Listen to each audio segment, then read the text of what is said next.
A lot happening in just a couple days, from local to national races. The man in charge of making sure your vote is counted is here this morning. San Diego County Registrar of Voters, Michael Vu. Michael, thank you for being here. Thanks for having me. Well, let's talk first about voter registration. It is up by how much, and what do you think some of the key factors are? Well, as of January of this year, we were approximately at 1.4 million registered voters. Today, we are sitting at about 1.52 million. So we've added 106,000 people to the registration rolls since January of this year. That's a pretty high number. That doesn't even include all the people that re-registered to vote, that updated their registration records with our office. And do you think a lot of it is due to some of the national things going on, but we're also dealing with a lot of the local races too?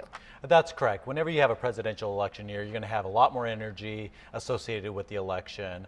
Certainly this election, besides the U.S. presidential contest, there are a number of other contests that are going to be on the ballot as well. You have the U.S. Senate race that's an open seat. 34 candidates are going to be on the ballot. You have a number of contests from the local level, from boards of supervisors to city council district members, as well as the mayor in the city of San Diego. And then you have a number of measures that are going to be on the ballot. 10, in fact, 1 statewide and 9 measures in the city of San Diego.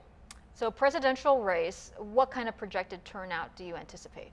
Well, the last time we had a open presidential seat, we saw a 61% turnout. That was back in 2008. Of course, that was a standalone presidential seat in February, where the legislature changed it from June to February.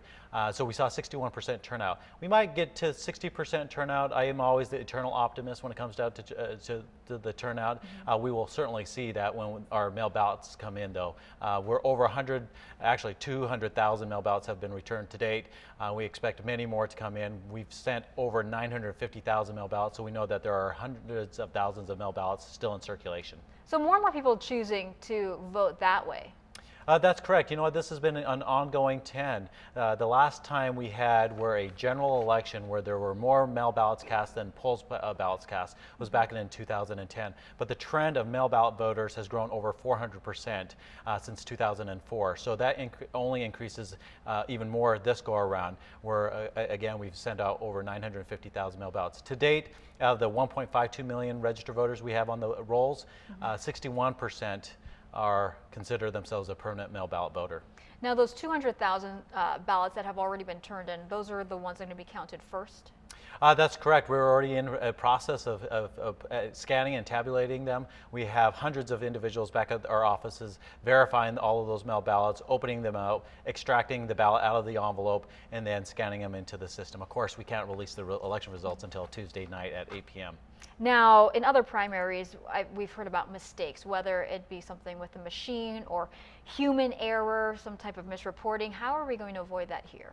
Well, we've had a number of months to prepare for this upcoming election. We also knew that it was going to be a huge election, but we also know that this is a human experiment here of democracy, where we're going to have over a million people potentially coming out to vote, have already potentially cast their ballots, and we have thousands of individuals that are involved, that are volunteering themselves on election day in their communities. In fact, we have 68,000 poll workers that will serve. All of those poll workers have been trained by our trainers, who have gone through a number of different boot camps to get them to the point of being able to train all of our poll workers.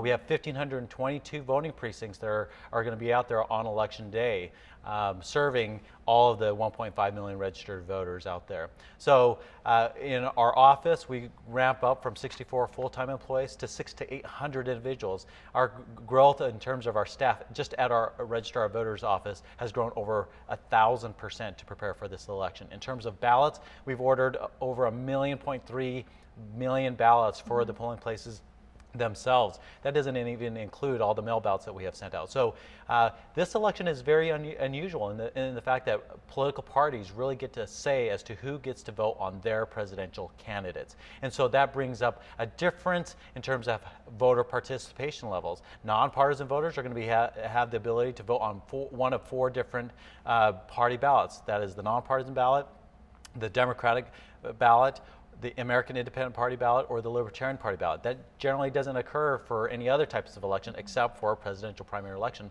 because it's a political party nomination. And so voters should know that.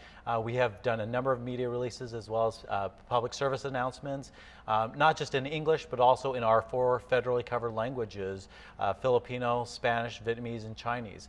So we believe we've prepared for this election, but we also know that we're monitoring all the way through until the election is complete. And for the public out there, the election is not complete when 8 p.m. on election day hits. It's actually the day we certify the election, which is 30 days after the election. So you're going to be doing a lot of running around, I know, over the next few days. I think you covered most of it, but any last minute things that voters should know about or anything that you'll be doing in the days leading up to the primary? Absolutely. For voters out there who have received their mail ballots, make sure you get those mail ballots in. We have one of 23 different sites where you can drop off your mail ballots. It's listed on our website at sdvote.com. For those of the voters that are going to plan on going to the polling place, go to sdvote.com to find out where your polling place is, or you can look at the back of your sample ballot pamphlet as well. Just different steps to make sure that your voting experience is smooth and easy as possible. All right, Michael, thank you so much. I appreciate your time for being here. Thank you. I'm Melissa Masiha for this week's San Diego Newsmakers for 10 News.